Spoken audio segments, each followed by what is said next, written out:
राजस्थान विधानसभा में गतिरोध हुआ है, जिसकी वजह से कार्यवाही को आधे घंटे के लिए स्थगित करना पड़ा है। और इस पूरी खबर पर जन टीवी के news head Yogendra Sharma ji live जुड़ गए हैं हमारे साथ।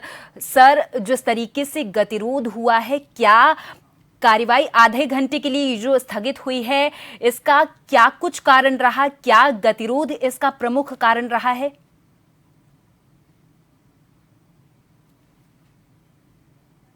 गतिरोध तो कल दोपहर बाद से ही जारी है और वो गतिरोध जारी है। सुबह भी जब हाउस शुरू हुआ, प्रश्नकाल हुआ, तो गतिरोध हंगामे के बीच है। कांग्रेस के जो विधायक हैं बैल में हैं, बैल में धरना भी दे रहे हैं। रात भर धरना रहा, अंदर हंगामा भी रहा। हंगामे के कारण कई तरह की जो चीज़ें बनी, प्रश्नकाल भी उसी के बीच हुआ।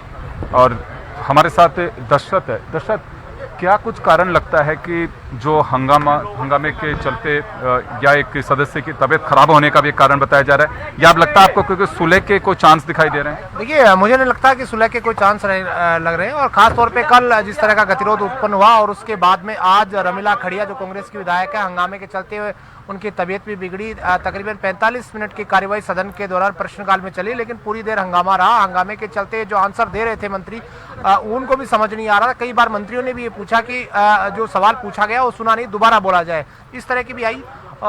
नेता प्रतिपक्ष साथ में जुड़ रहे हैं। चले, मैं अभी आपको लेकर के चलता हूं। नेता प्रतिपक्ष टीकाराम जूली इस वक्त मीडिया से मुखातिब हो रहे हैं। वो क्या कर रहे हैं, आइए सुनते हैं।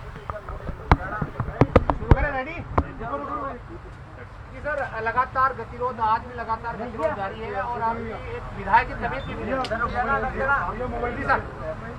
देखिए,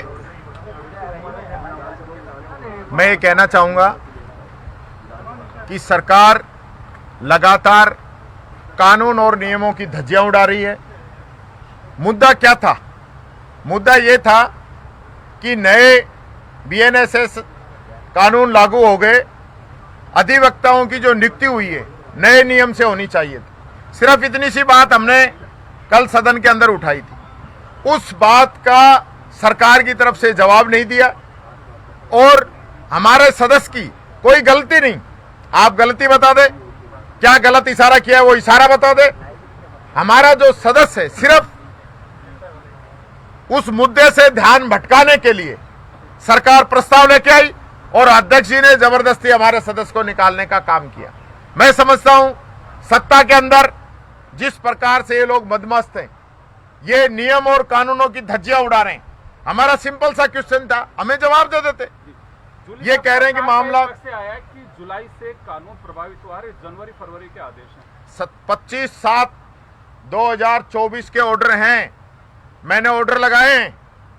मैंने जो अपनी तरफ से नियम 119 के तहत अध्यक्ष जी को जो ज्ञापन दिया है उसमें मैंने नियमों की कॉपी लगाई है। ये लोग झूठ बोलते हैं, सदन को गुमराह कर रहे हैं। 4 ऑर्डर दिखा दूंगा, कोई एक ऑर्डर नहीं है। अपनी गलती को मान नहीं रहे हैं, इनकी गलती है और ये असंवैधानिक है। भारत सरकार के कानूनों को, नियमों को मानने की जिम्मेदारी सरकार की है, वो बाध्य है धारा 356 के अंतर्गत। आपने वो भी तो मुद्दा उठाया था कि मंत्री के बेटे को डबल एजी की पोस्ट पे डबल एजी पहले ही नियुक्त कर दिया। मैंने कल मुद्दा उठाया था भारत सरकार के गृह मंत्रालय की, जिसके गृह मंत्री अमित शाह हैं, उनकी ये गाइडलाइन जारी हुई है कि कोई भी मंत्री अपने परिवार को किसी भी प्रकार का कोई लाभ का पद नहीं दे पाएगा, लाभ नहीं देगा।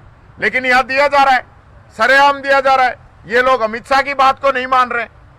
जो नियम है, कानून है, आप कानून नियम देख लीजिए। इस मुद्दे को आप आगे परस्यू करेंगे क्या? लगातार हम तो कर रहे हैं, हमारी सुन कौन रहा है? विधानसभा के अंदर हम अपनी बात कह नहीं पा रहे हैं। हमारे सदस्य को निलंबित कर दिया गया है, हमें बोलने नहीं दिया जा रहा है, बात तक नहीं रखने दिया जा रहा है। सरकार की तरफ से कोई